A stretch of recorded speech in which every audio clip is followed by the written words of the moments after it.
I just recently created a script that runs in FreeCAD that allows you to export selected objects into an enhanced version of the 3MF file format for use in the Ultimaker Cura slicer software. I hope to eventually be able to expand this to handle other slices as well, but for now, these are the softwares I use, so these are the ones I know best. Normally, the workflow is you create objects in FreeCAD, export them to an STL file, import them into Cura, and slice them. However, there's limits to this. One of the biggest I see consistently mentioned is the infill settings. Each time you slice an object, you have to manually change the settings in Cura. Now, if you print multiple objects and they all have different settings, this becomes a tedious task. Sure, you could save the Cura session and load it again later, but if you're actively editing your objects in FreeCAD and are also saving the Cura sessions, that just becomes kind of a mess to manage. So what this script does is it allows you to store those object-specific settings in the actual object in the FreeCAD file. So when you export your object from FreeCAD and load it into Cura, those settings come along with it, such as the infill density. You don't have to mess with the settings in Cura every time you change objects that require different settings. Let me walk you through a quick example of how it's done right now. First, let's load up FreeCAD here, and we'll just create a very simple block. Okay, I'm going to take that block, select it, File, Export. Normally, most people will export to STL. So let's go temp. Okay, now we come over here to Cura, and we file, open, temp. There's our cube. Okay, now if I come over here to my settings, I can come down to infill, and see I've currently got it set at 100, which is not normal. Normally, most people have it at like 15 or 20. Okay, so I set it to 20 and I can slice it.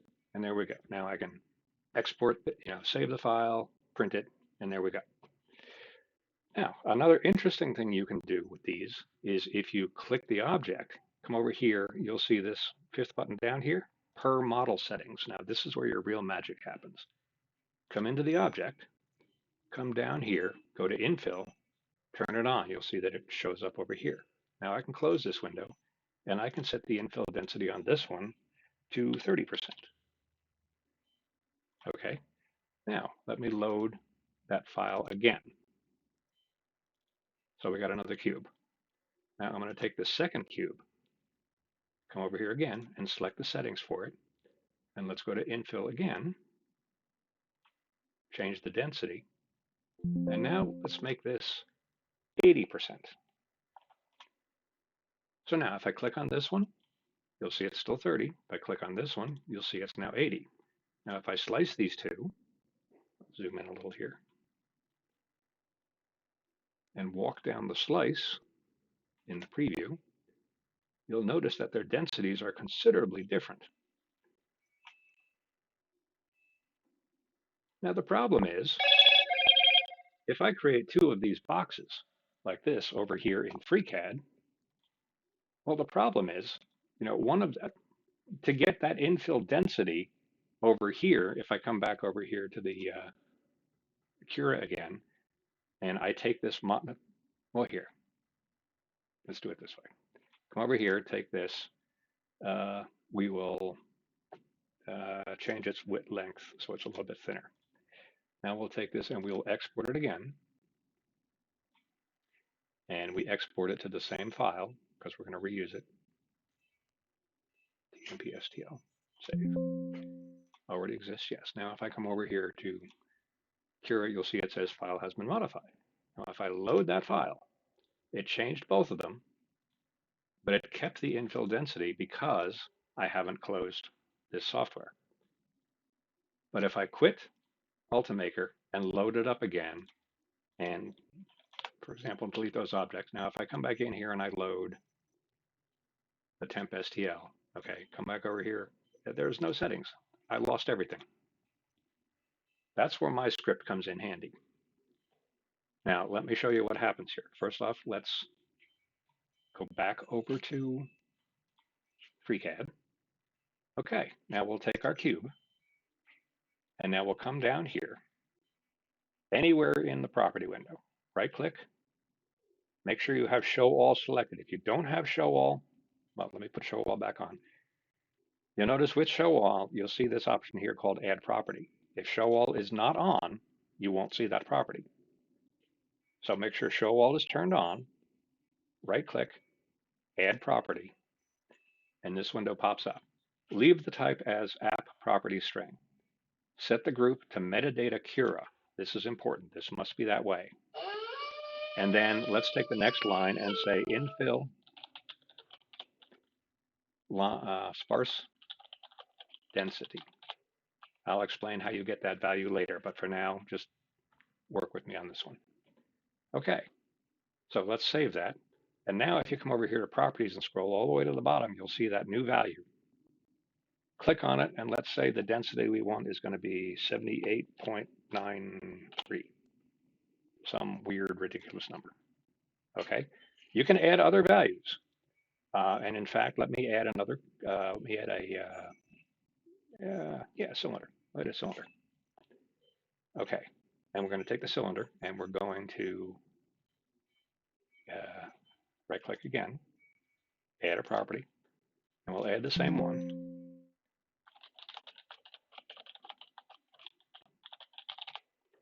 Okay, but we're also going to add another one. Let's add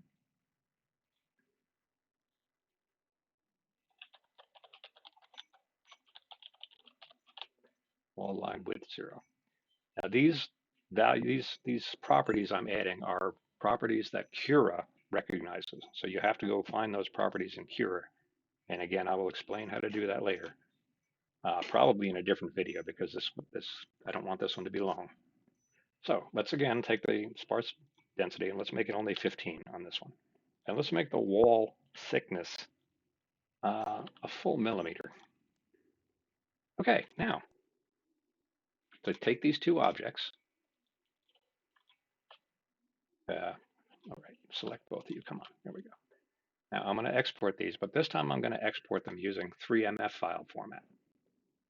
So let's go to temp 001 3MF, and we're going to save it, okay? Now let's come back over here to Ultimaker, and let's just get rid of this guy for now. Now let's load that file, temp 001, and there's our objects. Now, I don't know why it likes to stick them in the corner like that, but it does. So you'll notice that there's no settings on these. Let me get these out of the corner.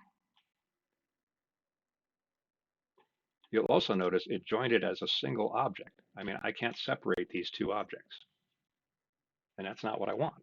So let's go back over here to the center monitor, and we're back at FreeCAD. With these two objects still selected, now I'm going to run my script instead.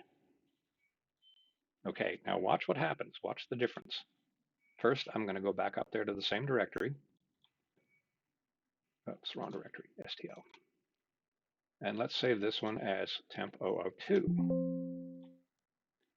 Okay, now let's go back over here to Cura and load in, open file, STL, temp 002 3MF. Now, here's where the real magic occurs. First, let's get these out of the corner. Well, actually, if I click on it, yeah, let's just get it out of the corner. You'll notice they're separate. They're not jammed together like this one. They're now two actual separate individual things, which is exactly the way I uploaded them. Also, if I come over here and I click, this one has the values I gave it over here in FreeCAD. Come back over to FreeCAD, click on the cylinder. You'll see I've got the wall alignment of 1 and the sparse density of 15. So if you look over here real simply, if I bring this over, you'll see I got those values. Now if I click over here on this object, the cube, I've set my infill sparse density. And if I come over here and click on the cube, you'll see it's also brought over. This took the values that I made in FreeCAD and brought them over into Cura, and I didn't have to do anything in Cura for this to happen. And now, if I go up and down, you can see that the infill on this is almost nearly filled. But if you look over here on this one, you'll see the infill density is practically non-existent because it's so small. If you see there at the bottom, you can see the tiny bit of infill growing right there.